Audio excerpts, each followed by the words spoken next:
Everything is a song. Everything is vibration and form. Every single living thing on this planet is a creative expression of water. We are a creative expression of water from our mother. The most powerful gift we have as human beings is to creatively express our waters. Inherent in everything we do, whether it's to bake a loaf of bread, whether it's to dig a garden, to sculpt, to dance, to sing, if the waters aren't connected, then there's no song. We have done no wrong, Susie, and we have done no right, but be human to this, to know in this next profound step.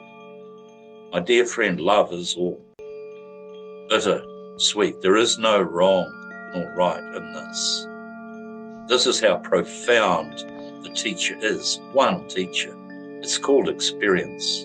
And we've had billions and billions of years of experience of just this cycle. There was no genesis. There's no beginning to this, nor end.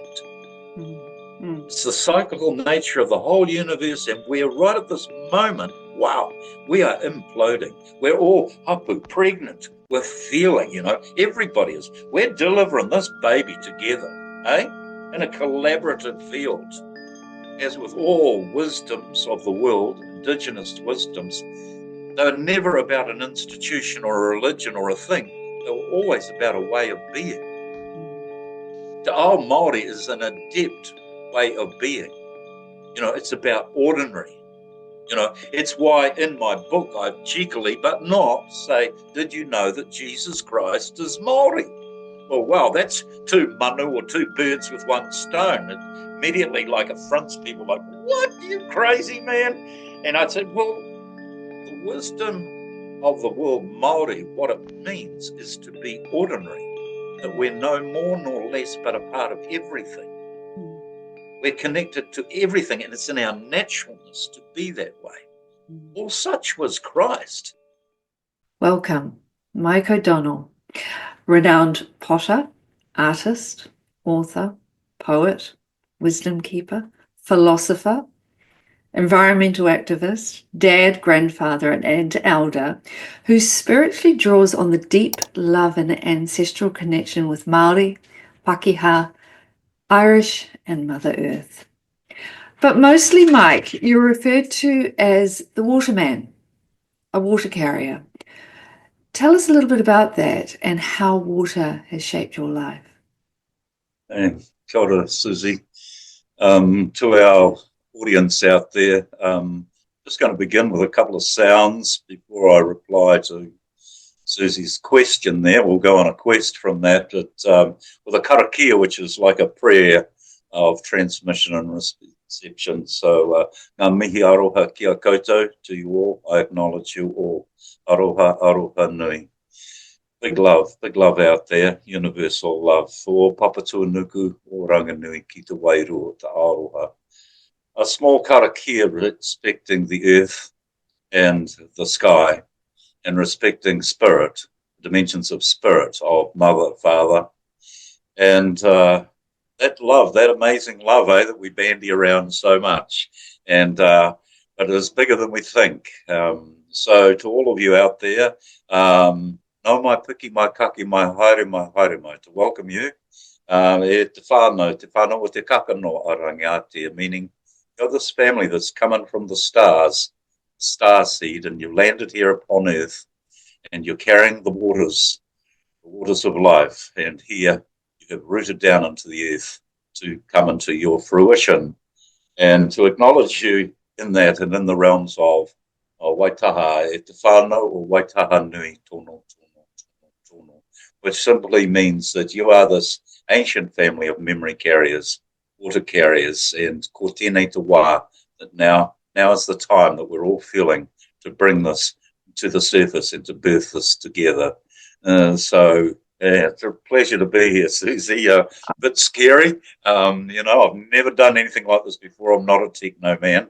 However, in reply to your question, how did this come about? Well, people kind of like to give you labels sometimes, and the waterman, because that's how I was seen initially. But to step back into that, how did that begin? Well, I love the power of ordinary, I deeply, deeply believe that it's in honouring the ordinary that the extraordinary is manifest. And so in my life, I didn't plan this. The plan was well written somewhere. I look back at it all now and I go, oh my God. But however, here we are. And Susie, just such an auspicious day. This is the day my father died. Oh, And today, what a blessing how things are arranged, thank you. Thank you. Yeah, I know. I just went outside Yeah. and said that to Dad, I said, cheers, Dad, cheers, Mum. And it was my dad that called us to this valley. I was a potter in the South Island, and I was wood firing a kiln down in Dunedin, and because I'm a potter, and this letter arrived. We're firing in the snow and the kilns, and the letter said, "Dear son, will you please come north? A piece of land has found me." Well, my father never said that. He didn't say I found a piece of land. He said, "A piece of land has found me." I turned to my mate there and I said, "I've got to go." We just built this kiln, you see. That was a big decision. Brand new pottery. Wow. I picked up my little truck and tootled off back up into the North Island where Mum and Dad had been found by this piece of land. And here we are to this day beside a little stream called Tarariki. And Tarariki is, I would say, that's my teacher. That's the water that's talking to you now. I am this clay vessel carrying the waters of Tarariki. And so they are talking to you now. I'm talking through those waters. My ancestor water is the Shannon River in Ireland. That's the river of my ancestors where they last walked this way. And my birth water is Waikato in Hamilton, Kirikiriroa, because that's where I was born. And those were the waters that my mother held me in. So I'm just talking really ordinary here, but it's quite extraordinary if you drop into those three waters. Anyone comes to me and asks me or brings a question to me, well, they go on the quest. That's where they'll find the answer. And I send them to three waters. So just go, pack your bags up, take a little bottle, and go to the source of your ancestor water, where your ancestors last listened this way, in that ancient world of the water carriers, Waitaha, the memory carriers. And then go to the source of your birth water. What a cool trip, Have a pie and a cup of tea on the way, Of course. Of course, stop off and enjoy it. And go and simply sit with the spring and listen and pay respect. And always in the prayer, the karakia, it's a prayer of gratitude, of no expectation, where you have come to ask, not to take. You come to put something back. And in that, what happens is an amazing, simple, ordinary alchemy happens. The life force, the modi we call the life force, is kept alive. And similarly, the waters where you find yourself now, I ask you that question, have you walked to the source of the waters there up in Tamaki Makaurau, where you live, Have you gone there and just sat there by the spring, Well, go and get Miranda Brown. She'll go with you, Oh, I've got to say I do, actually. Yeah. We do. And we do quite a lot. And I know exactly what you mean. But that's because I don't know why. I'm just going there. Yeah. No, that's right. The mystery is the magic. And in my coming here to Hauraki, that's the name of the area where we live, and Tarariki, the stream, and the name of our place here. And the name of this, where I'm talking from, to everyone out there, this is the Whare Moi, which is the dream house. You're in my bedroom today. Right. Yeah. And this house is known as Te Wharanui o Ngā Tangata Ika, just to put you into the picture, because that means this is the meeting house of the fish people. In other words, No matter what colour, what shape you are, no matter what waters you were birthed of, you can swim in here and know you belong. So it's a meeting house of these ancient water beings, humans being water. So to come back to Tarariki and arriving here, well, what a blessing. I just fell in love. I mean, I fell so deeply in love. And then my daughter was born, Emily. And Emily Jane with Rewa, Sheila Rose or Damiao, that's her name.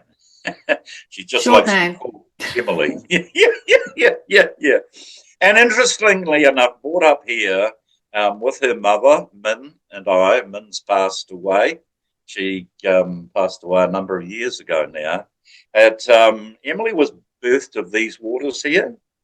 And it does not surprise me that now she is actually the manager in charge of all the waters in Hauraki here for the regional council, so affected by falling in love with her environment and place. And the wisdom of her mother, who was a healer, who ran schools here called the Healing of Tarariki.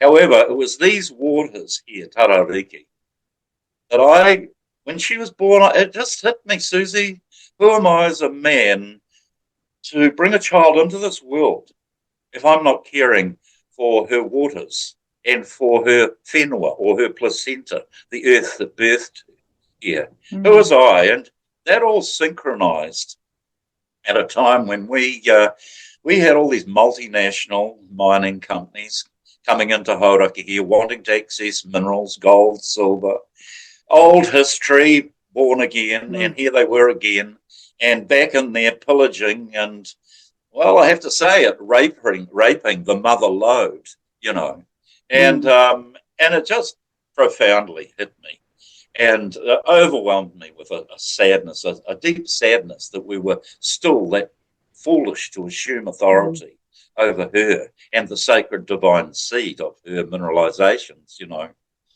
And I entered into that more and more, and I made a water jar, one day, because I'm a potter, and I just simply made a water jar.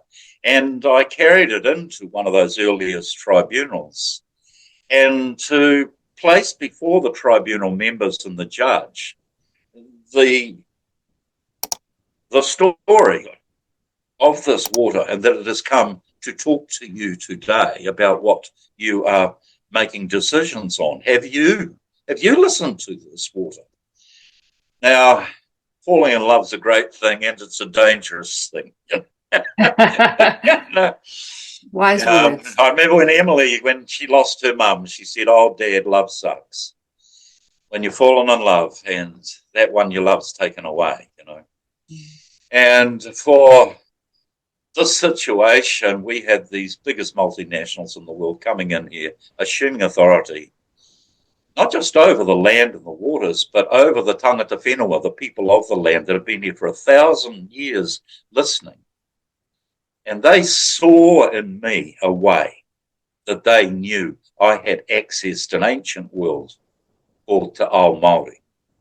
And it was very simple and ordinary, Susie. It occurred to me, who am I to speak on behalf of these waters?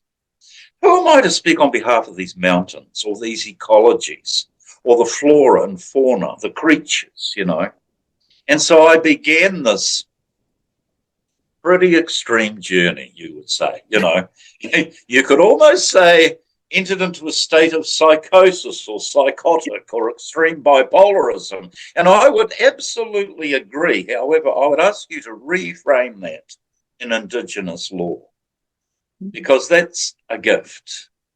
Some of us are so sensitive that we are affected by these things, like a canary in the mine when the oxygen runs out, Or what about Pepekitua? This ancient frog, Susie, we've talked about it, Hoxteterai and Archeote, and they live at the source of the springs here. These ancient, millions of years old, endemic frog, And one looks after and lives deep in the humus layer and listens to the earth. And one looks after and listens to the waters and lives on the edge of the waters. And I entered into this world, and I felt so deeply in love with these creatures. It was kind of the prince and the frog stuff. It was out of mythology. And I knew. What a privilege, what an honor, what a responsibility that in carrying the waters in there, I was carrying that which is sacred, and they are the ariki, the masters of, the wisdom keepers of these waters, and their mana, the mana of these waters, the mana being the integrity, the uniqueness, the authority, and the power, the vibration. And so, hey. Wow. A water carrier was That's quite a role. And were you heard? Was the water listened to and heard? Well, it must have been. They threw me out the first time. Okay. Like, don't want to hear that, Yeah. However, we got a thing called the Resource Management Act in place, a bill of law. And in that, we had one simple little wee word that they hate to this day and they want to get rid of, the word intrinsic. And for me, as a white man, I was the wrong shape, I was kind of the wrong colour. And as I've written about, one of the elders said to me, "You're the perfect shape for this job, Mike, because you're a white man and you're blamed for being white and blamed for being a man." And what also happened in those early tribunals is I got attacked. I got attacked by Māori and I got attacked by Pākehā, And I'm just looking around me at the moment for, there it is. And so they passed this to me. I don't know if we can get this on. Oh, beautiful. Line, but this is for those out there. It's Bring it closer to the stick. camera. Bring it closer to the camera. Tuku. Yeah, beautiful. Yeah. And tuku is a walking stick. However, it's also a talking stick. And the wisdom of the tuku is that you don't talk about anything unless you have walked it first. So you're talking through confirmation.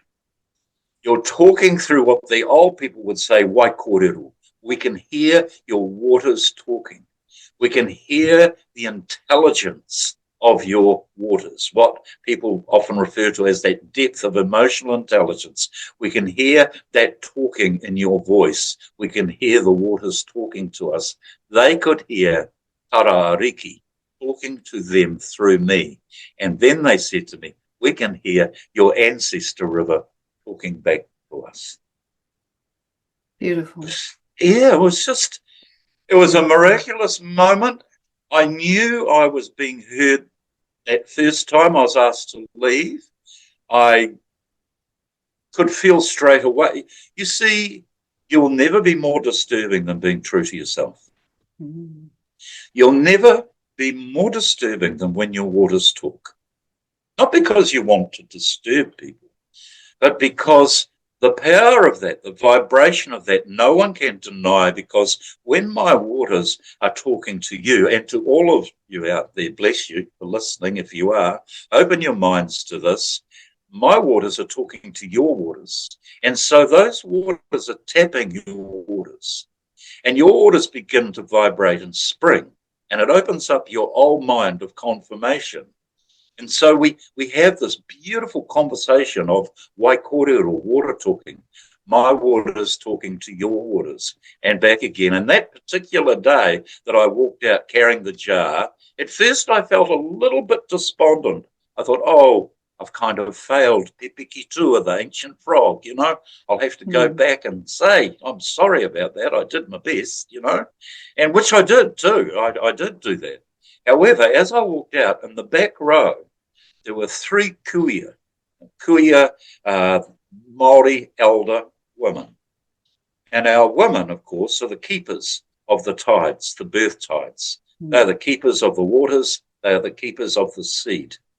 And as I walked past them, one of them reached out her hand and put it on my leg and just nodded at me. And I looked at her, and then I saw that all 3 of those kuia, those Māori elders, sitting in the back row, they were crying. Mm-hmm. They were crying. They were crying because they knew that the system wasn't listening. Mm-hmm. It wasn't listening to what the waters are saying.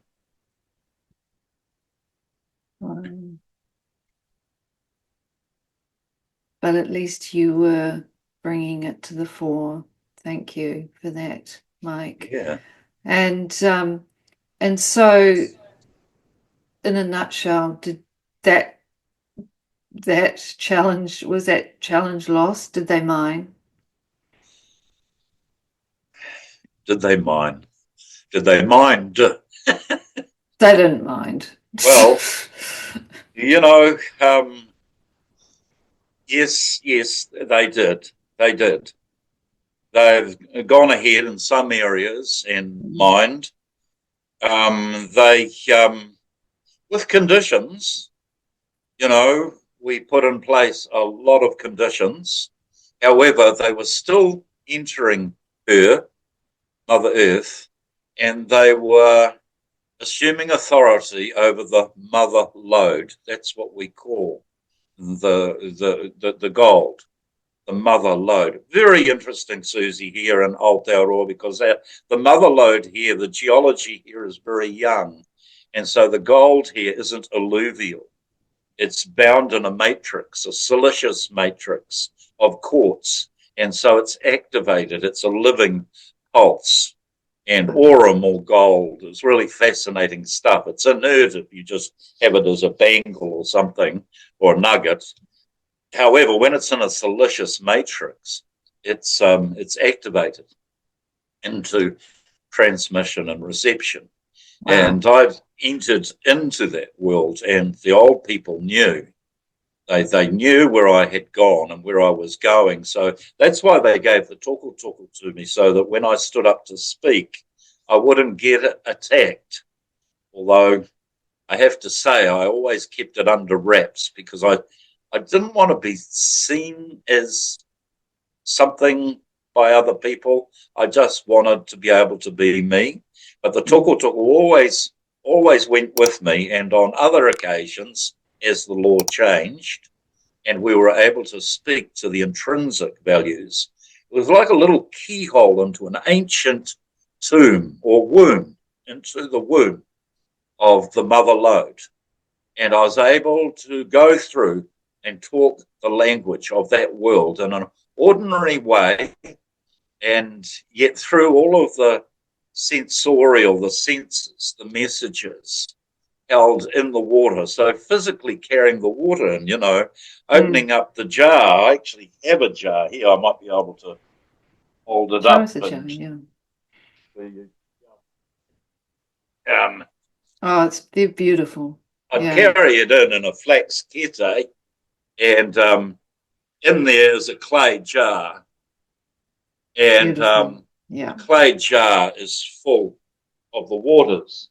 And if I was feeling really daring, I would get one of my little wee clay vessels, and I would put it into the jar. Now you'll hear these sounds.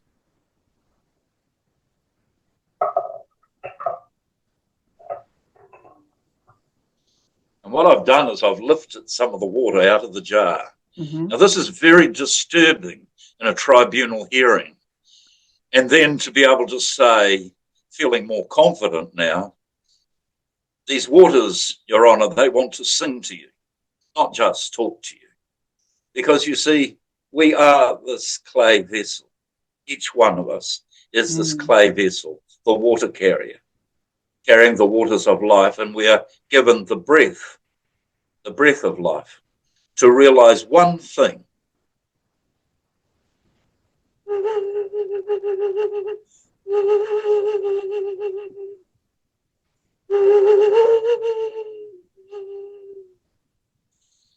Everything is a song. Everything is vibration and form. Every single living thing on this planet, Susie, is a creative expression of water. We are a creative expression of water from our mother. The most powerful, powerful gift we have as human beings is to creatively express our waters.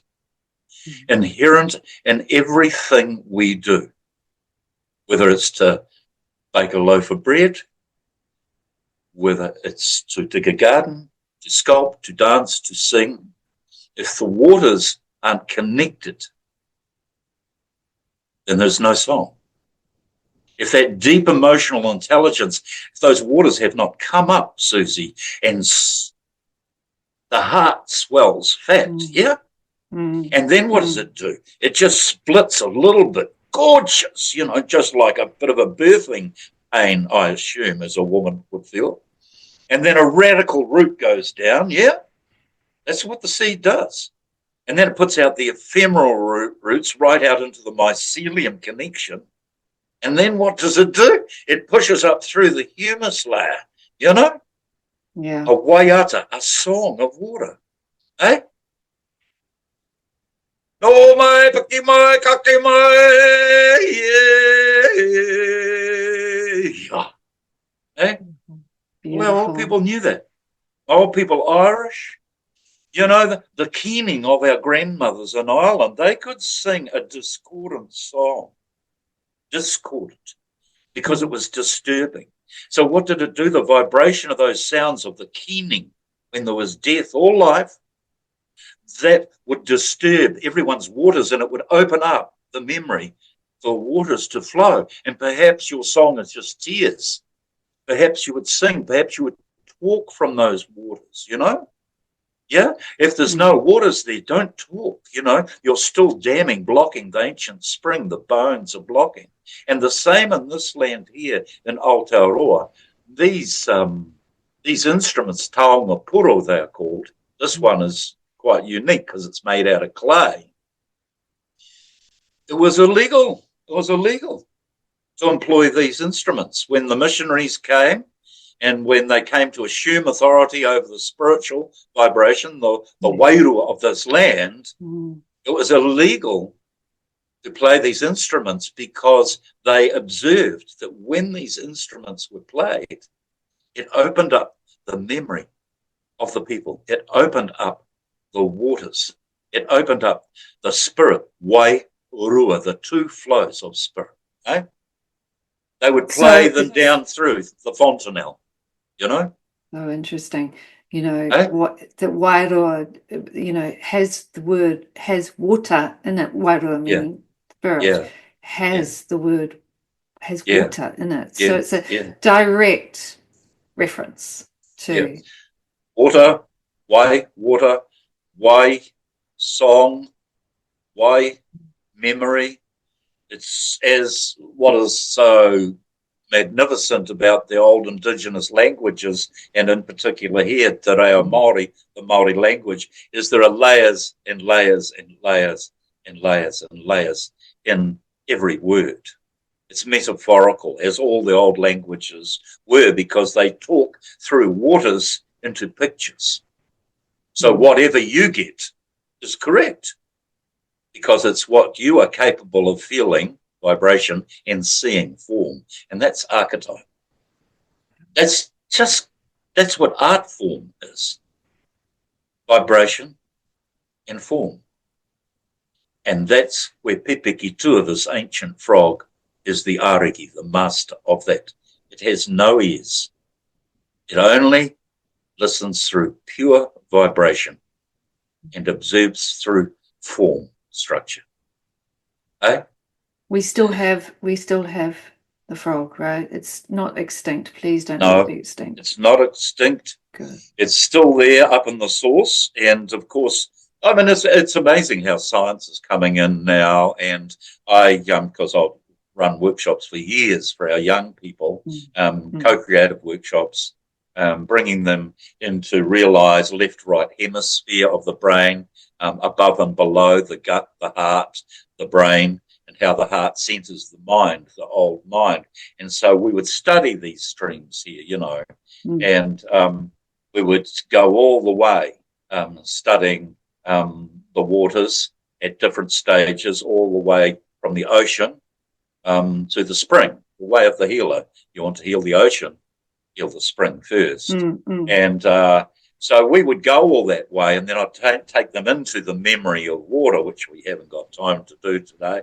However, from all of my earlier work, because the elders saw the way I am, they gave me an amazing job to do, to go on a journey of listening to water. And I brought that back into a tribunal. And what's gorgeous is that we're in the creative indigenous mind of a child. I was able to bring that through from the dream time, through my imaginatory field, into a reality. And at the same time, alongside that, I could sit Edna down. Now, Edna, she's a doozy. It's actually a bio kit. It's a bio kit where I can lift water from the stream and put it through a system, and it prints out everything that's in the memory of that water. Wow. Everything in the memory of this water, geological, geomorphological, ecological, and all of the flora and fauna. And in there, sure enough, there's a little bit of EP.15 shit. Oh, yay. Awesome. Yeah. Still.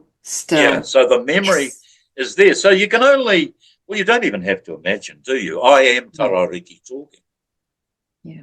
Deep within these waters, one of the creatures, its name is Peritoka, that's its old Māori name. In Latin, it's Latia neratoides. And Latia neratoides is this little wee limpet, not much bigger than a match head. And when you plunge under the water at night and touch it, it turns a light on, you know? It's millions of years old. And I took that into a hearing to demonstrate that this little creature has been waiting around for millions of years old, you know, long. It's an ecological and a geological indicator. And it turns a light on in the darkness that we just might remember one day. You're on how sacred water is, for God's sake. Yeah.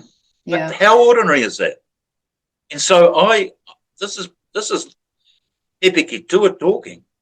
These are all of the seeds of the memories of that flora and fauna, geology, ecology. And the more and more that instills in my brain, especially, you know, my right brain, which dials into my heart, but most essentially into my gut, my water carrier.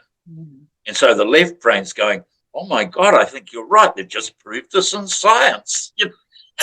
You know, it's a bipolar conversation. You know, it is. I love it. It's a Wairua conversation. I love it. Yeah. I love it. And I love that, you know, it's interesting you bring the science in, and the, because I think most people know that we are such a high percentage of water. We know that, we perceive it on some level, but we don't necessarily perceive it as that the water has consciousness. We are consciousness within that water, and that it has wisdom, and you it's starting to now. I think this awareness is awakening. People are remembering, as you beautifully put it, remember. And with people like Veda Austin, who is perhaps bringing to the fore the language of water, in her case through frozen water that very kindly offers us glyphs that we can, you know, feel comfortable in reading. And it feels to me like that next step of the water being sentient within us, almost, or water is sentient and it has spirit, and that we can talk to it, talk through it, be it, we are it. It's a more spiritual approach to water. Yeah, we're in an incredible time. We are. However, I also say that every moment in time where there is no time was a sacred time. It's the time where we're gardening ourselves through. I mean, I'll just step right back out to the consideration of, I know you've got one of these stones. I'll just bring this up for everyone out there. I'm going to bring it up too. So yeah, there we go. That's the seed stone. And this one here is there they are. Yeah.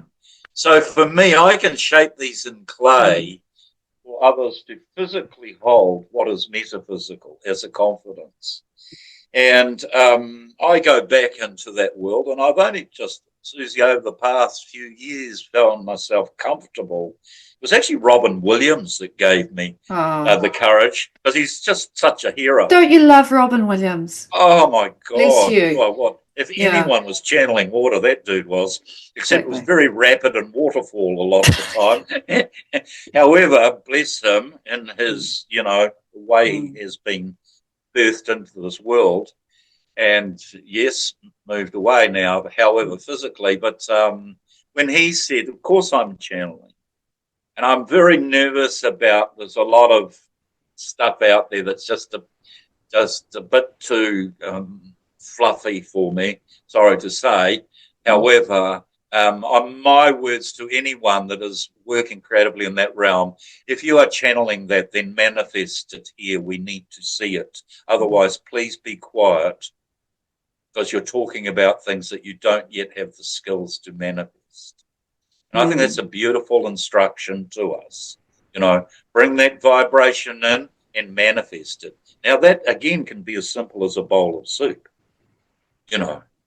You put that creation energy, that connection, you put it into the medium of life. It's everything in life is medium, that through which you channel. In my case, it's foremost has been clay.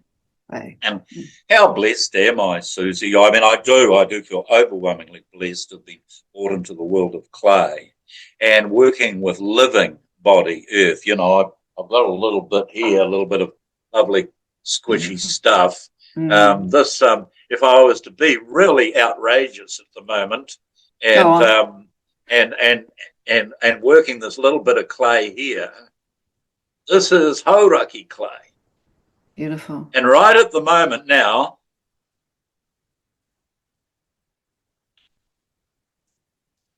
I am sucking on the sensorial delight of the pudendum of a fish called Te Māori. Of course you are. Yeah, geologically, astrologically. Yeah. Clay, living clay carries an organic acid, deoxyribonucleic acid. Our organic acid is in the clay, Susie. We are the clay. We are the clay vessel, carrying the waters, given the breath of life to find the song. And the whole universe is song, So how blessed. And when the Aboriginal people were brought here to work with me, because, word gets around a little bit, just like you guys turned up here. Yeah, really. Sorry. Who's coming next? I get on my stone and dial in. Hello. Yes, who? And when the Aboriginal people came to work with me, Māori Elder brought them, and I felt so honoured. And they came in to get from the car park to our house. Took about 2 hours. It's only 50 metres. They stopped at every piece of my work, archetype, worked out through the clay, primal language, vibration. And they stood there and went into their sounds and their language and greeted every single piece. God, it nearly took the whole day just to get to the workshop. And finally, by that stage, I was in tears the whole time. I knew what they were doing. I was so relieved. They are the most intelligent people on this planet, and they're so demised and diminished by our society. They are incredible, incredible people. And they came into the workshop, and the old man, through the translator, he didn't speak English, asked, could he have some of the clay that I am working with? Yeah, the hauraki clay. Now, just for for our family out there, hauraki is a part of the North Island, and called Te Māori, a fish of Maui. That's mythology, but it's not mythology. No, it's not. No, it's not. It's geology. It's astrology. Cosmology. Aquarium. It's cosmology. It's all of it. Yeah, it's co-creative force. And where we live here is Te Tara o Te Māori, which is the pudendum of the fish, the clitoris.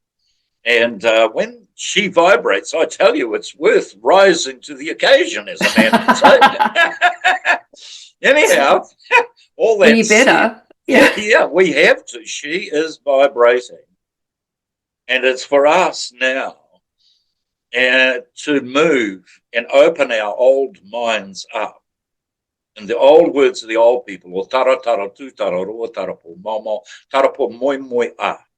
And other words and English words, simply put, we have journeyed back to that star.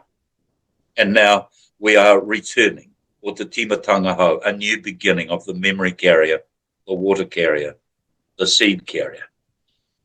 So when the Aboriginal elders got the clay in their mouths, I came out with a big bucket, you know. Of course I did, you know, all prepared, because to the family out there, every solstice equinox, we put the clay on our bodies here, Auraki clay from here, site specifically, to remind us of our connection. But also, when you put the clay on, it takes the old silica off, grinds the old silica, the old skin lets go, and you plunge and you let go, and you send your old skin to the mother ocean to say, thank you.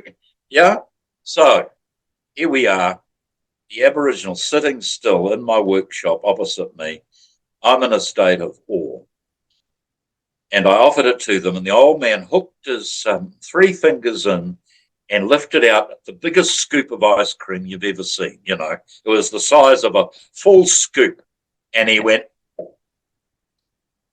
filled his mouth. And I thought, oh my God, don't swallow that. You'll die. Right. I don't need that now. And for the next hour and a half, he digested. And we all went with him. And we digested the clay really slowly, bringing saliva in, swimming it down. We were making serious astro-earthly medicine of memory. And he was digesting it to move through his whole body. Wow. His whole body. With a play on words, to decolonize Colon. whole gut, the digestive tract, where it moves through us into what is known as a sacred portal for our ship, literally, to go back to Earth. Yeah? So that's my awareness. That's also confirmed by old Māori tuonga in my work. However, here's this old Aboriginal man, and he's just going in there. And an hour and a half is quite a long time, you know, and you don't just swallow it. It'll just choke. You know, you'll be gasping. And then he starts up. And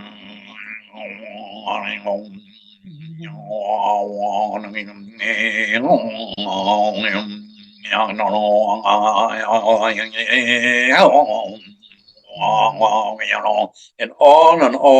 he went. He turned into the didgeridoo. He turned into a didgeridoo. Didgeridoo. And then he started bringing words. He came straight from form, Susie, to vibration. I'm in tears, you know. I know what the dude's doing. I don't have a lot of people to hang out with, you know. It's been quite a lonely path. I'll come down again soon. Yeah. And then the others all joined in. And then next thing, we're all in there together. And then he finished, and the translator passed back to me. He said, the old man wants you to know this. And what he shared with me, and I keep it sacrosanct, he shared with me their memory of Aotearoa Hauraki through his digesting the clay. He downloaded the memory of the clay. Geologically, astrologically.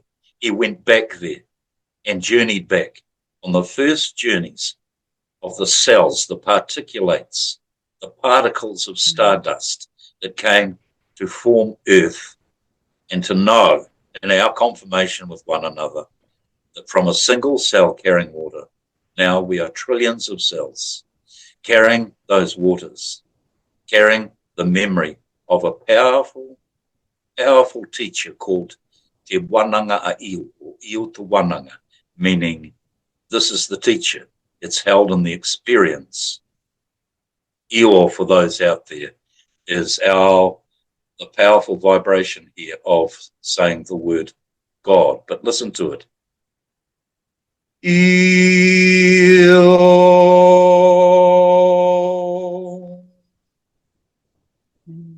Eh? Vibration. No gender. No mother, no father, beyond. That which is beyond. Eh? That's where we are. That's the vibration of Aotearoa we hold here. In geological, Susie, geological appreciation, geomorphological appreciation, ecological appreciation, astrological appreciation, and held in cultural appreciation of the keepers of that wisdom who are now opening up that whole world that we will all remember. They remember us, Susie. That's why I got adopted by the old people of Waitaha. They knew us. The old people used to call me tuakana, which means older brother. I used to go, what, I think I've misunderstood. You called me tuakana. They said, yes, we remember you. We remember how ancient this journey has been of this white man who has risen and fallen and risen and fallen and risen and fallen in the whole cycle of no beginning and no end. O tēnei te wā. Now is the time, Eho. Welcome home. And we see you coming up through from the humus layer, the detritus of your own making, the humus layer, pushing back up through from the underworld, highly educated by the mycelium connection. Now that's interesting, eh? And pushing through with your song and your vibration again. We have done no wrong, Susie, and we have done no right, but be human to this, to know in this next profound step. My dear friend, love is all. Bitter, sweet, there is no wrong nor right in this. This is how profound the teacher is, one teacher. It's called experience. And we've had billions and billions of years of experience of just this cycle. There was no genesis. There's no beginning to this, nor end. It's the cyclical nature of the whole universe, and we're right at this moment, wow, we are imploding. We're all hapu, pregnant. We're feeling, everybody is. We're delivering this baby together, in a collaborative field. It is birth pains. I believe that's true. Yeah. It's birth pains, yeah. It's birth potency. Let's even shift pain. But it's actually potency. It's indicative of that which we are collaboratively delivering through from the dream, through our imaginatory field and ourselves, into a whole new reality, another dimension, and we move in and we move out of that. That is our practice at the moment, being prepared every morning to be of service, to be prepared for a day, delivering, channeling oneself through the medium of love. I think I absolutely resonate with that and see it all around me, feel it all around me, hear it as well. There are people out there who are struggling with it, though, in the sense that because potentially they haven't had the remembering as yet, it's coming to them with a little bit of that struggle attached with it, and the duality of light and dark being good and bad, where it's not at all. It's neither at all. So, let's go into the darkness, because I really love the way you embrace darkness as the point of creation too. And whereas many struggle with that, that concept. Yeah, we've the old people would always remind me, carry it lightly. It's all going according to plan. We get taken there, and we get taken there, and we get taken there, and we get taken there. We rise, we fall. you know, this circadian rhythm of the whole universe. We've risen and we've fallen, you know, and risen and fallen. We're all, as you've heard me say in my rough language, we're all angels and we're all arseholes. Yeah. Let's just get on with it and realize that, you know, and embrace that this is how huge the teacher is that's brought to us to know that love is all. Do they hear that? That love is all. Love is not just the light or up there being positive, you know.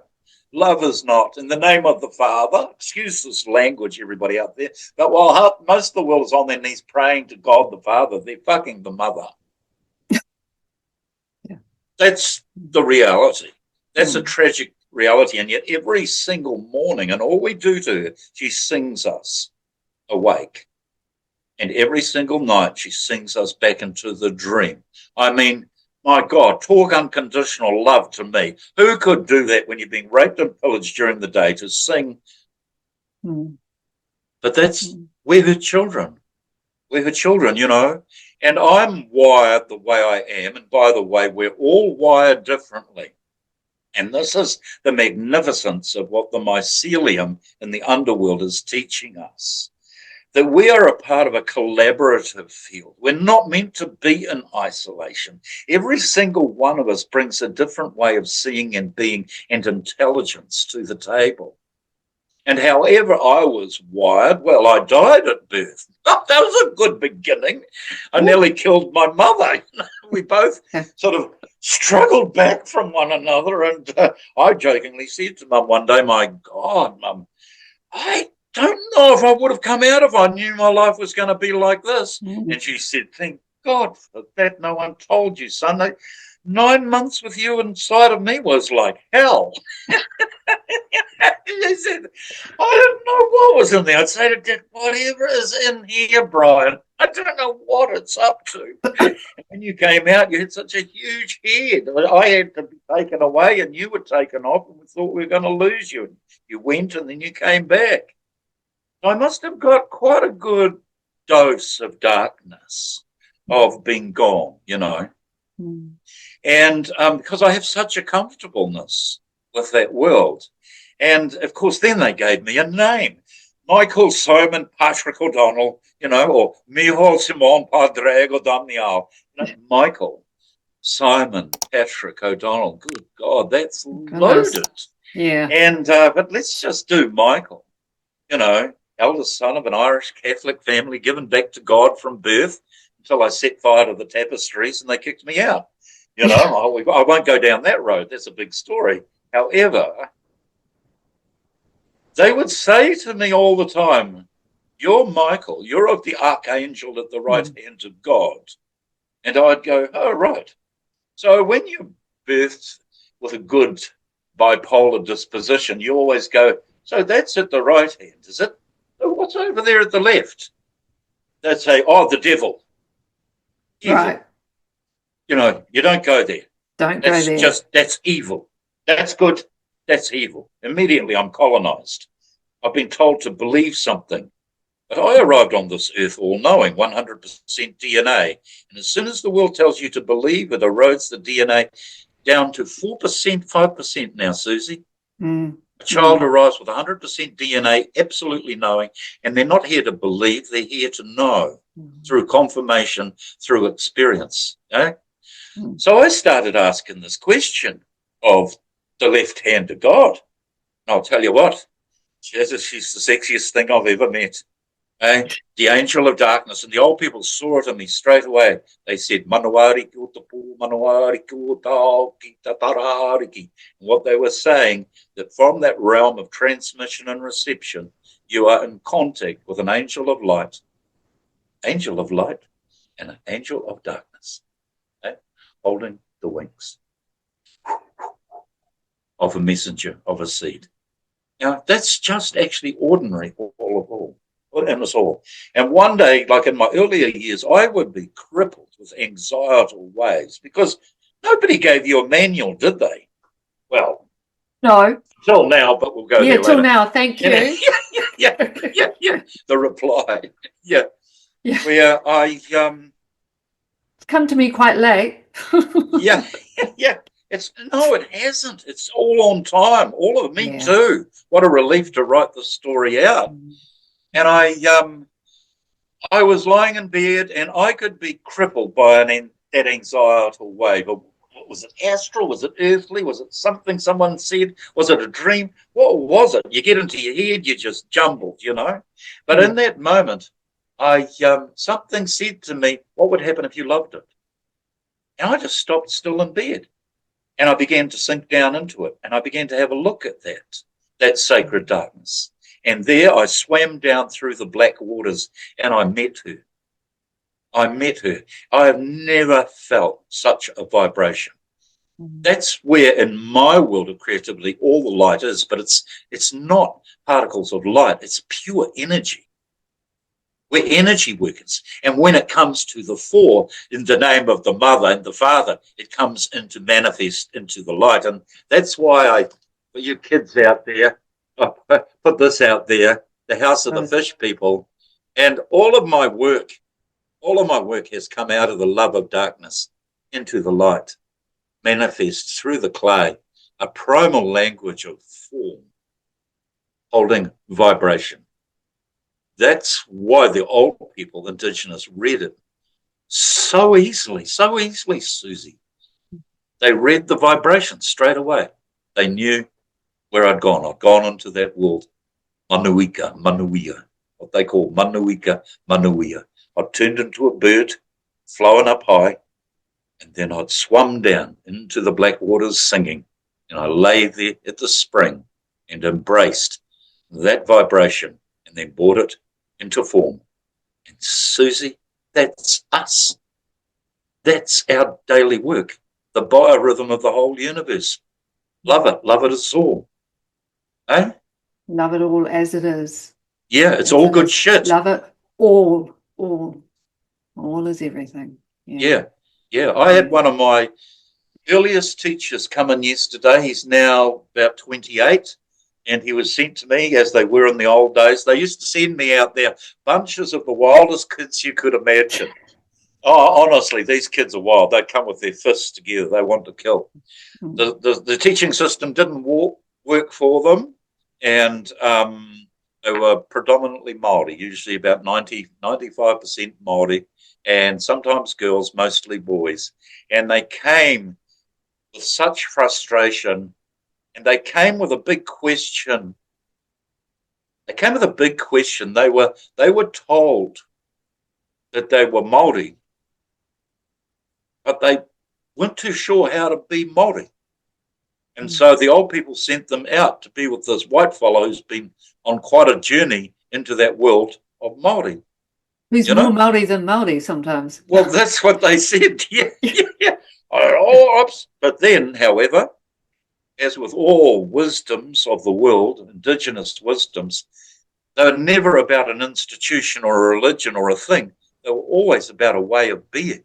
The old Māori is an adept way of being. It's about ordinary. It's why in my book I cheekily but not say, did you know that Jesus Christ is Māori? Well, wow, that's two manu or two birds with one stone. It immediately affronts people like, what, you crazy man? And I'd say, well, the wisdom of the world Māori, what it means is to be ordinary, that we're no more nor less but a part of everything. We're connected to everything, and it's in our naturalness to be that way. Well, such was Christ. He was simply an ordinary human being living the latent potential of what love is, a messenger. And before him, that story's told about 5, 6, 7 times, Mesopotamian, Sumerian, Egyptian, Greek, Middle Eastern. Yeah, it's a good story. It's worth living. It really is worth living. And people say to me, well, what about the second coming? And I go, well, you're right, kid. Yeah. There are no more gurus. There are no more of that hierarchical structure, especially patriarchal. We've got to bring that back down into the balance of where the grandmother, grandfather energies now make love at that level, where the darkness and the light pay deep respect, where we don't assume authority over her. We listen to her. the sacredness, the potency of the black waters of birthing, talking and singing to us, eh? Without judgment. Without judgment. That's juicy. That's juicy. Yeah. I mean, this young fellow that came, he just came yesterday to bring my missus, his partner, brought the missus. She's, we're going to have a baby, Koro Mike, that's what they call me, Koro Mike. And I said, oh, really? And his name is Tikapa.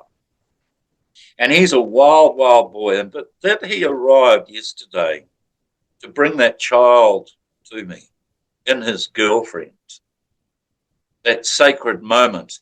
I workshopped him for about 2 years with all those kids. And about a year ago, Susie, he came here and he took a friend of his down to the stream and they plunged, which is what they had to do every day, middle of winter. Then would come up through the experience of lying on the forest floor, microdosing, into the mycelium flatulence. And then they came into the workshop and he began to talk about what happened there. He remembered everything. Mm-hmm. He remembered everything because of the experiential wisdom that he touched the vibration and experienced the form of. Eh? This is your mission. That's a confirmation. That's our mission. Lordy, this is big enough, talking across this thing to you, out to there. However, such pleasure. It is our mission, and it is. I'm so glad you are doing this for us. I've plunged into those waters, not quite every day, only the once that I've been down there, but I'm coming back. It's life-changing. It's life-changing. Yeah. There's only one teacher. It's called experience, Susie. That's why we're here. And in that experience, we come into a state of confirmation, not information, where the whole world is at with its apps and what have you. The mind. The brain. Let's decolonize that. But come into the heart-centered mind, the old mind, because it brings you into the attentiveness of the neurological intelligence of your heart, because that heart's intelligence comes from your waters coming up, for it to swell fat, for the seed to remember, to flourish, to come into fruition for another generation of seed. Check that out. Wow. Kangama, the most ancient white corn of the Mayan Inca people. Wow, you had a look above my bed there, you'd see it's all stacked up there. It's drying. I sleep under the seeds, wow. And each one of those carries whakapapa, carries memory, ancient journeys all the way to here where we now grow it. My partner, Trish, we garden it and we make polenta, and bread and what have you. However, every single seed carries the memory of that journey at every level. The sacred seed. I mean, we haven't even gotten to the seed, really. No, probably need to have this discussion even more. We've got to get you back. Sorry, Mike. It's a series. It's going to be a series. I can feel it. Well, it'll be beautiful to come into this. And bring everyone in, now that we've touched the water to that degree, and the kai vessels, the ones that hold the seeds, and how they came about, because it's a magical little story in the book. And maybe I'll just close with that very shortly. When I first made these vessels called kai vessels out there, I was very disturbed that people weren't gardening anymore. And we weren't even sitting together to have a meal, There were TV dinners in those days and what have you, and no one had a relationship with the kai, the food. And so I made these vessels. And I made a whole series of them passionately, because I thought if these vessels go out into homes and the food, the potatoes and maybe the steamed mussels or fish or whatever are in the vessel, then the vessel will be reminding them of the grace of that moment of coming together into communion with the kai, the food. Yeah? Yeah. And every single vessel split, one after the other, split, split, split, split, split. And it just kind of freaked me out because this is a clay worker. But this is my first introduction in clay, having the power of memory to respond to me. And it was telling us truth. I mean, the vessel is broken.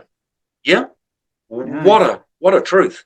In the ancient societies, Japanese, Korean, Chinese, are split. They would fill it with gold. Because it's revered. And so I rang up the marae, the meeting house, rang up Māori elders, and I said, could you please come over, Auntie, and be with me? Something's happened. So she arrived. Auntie Nancy, Auntie Valmai, and Uncle Jack Taiawa. Gorgeous elders, you know, so humble. Walked in, the first thing they said, we haven't come to see the vessels, Mike. We've come to feel them. Ah, brilliant. They've come to feel them. She was explicit on that, the vibration. They came in, they moved around and around the vessels, and I gave Uncle Jack some water from the stream. He did a karakia and a blessing. And then we had a kai together.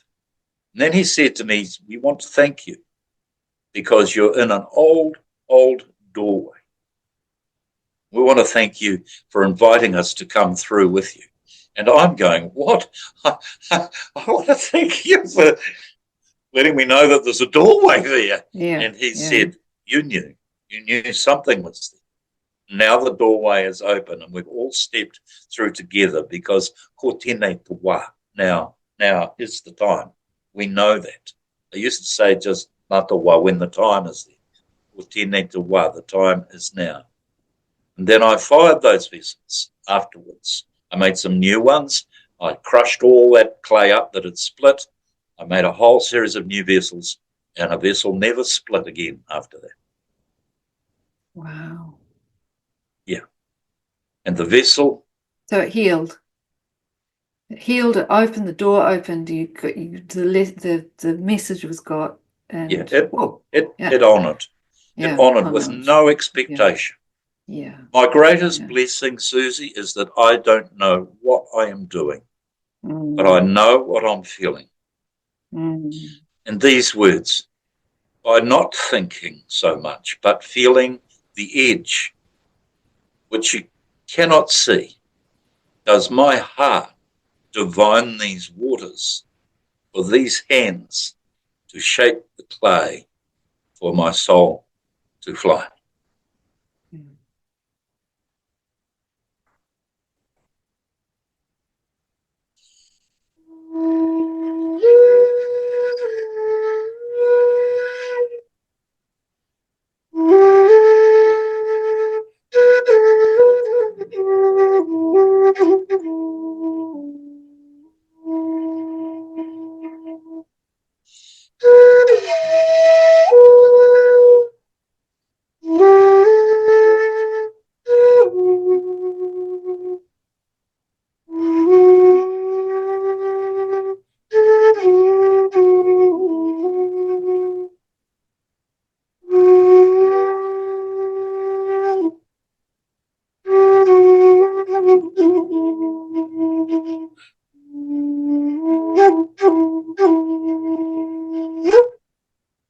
Ngā mihi iho, ngā mihi aroha ki a koe, e te whānau. E te whānau o te kakano, family of the sea. E te whānau o te wai, the family of the water. Ai, ngā mihi aroha, ko tēnei te wā. It is time, we know that. We're all feeling that in our waters for us to deliver this divine seed called earth together so that we may gather once again back in the garden. Amen. Kia ora.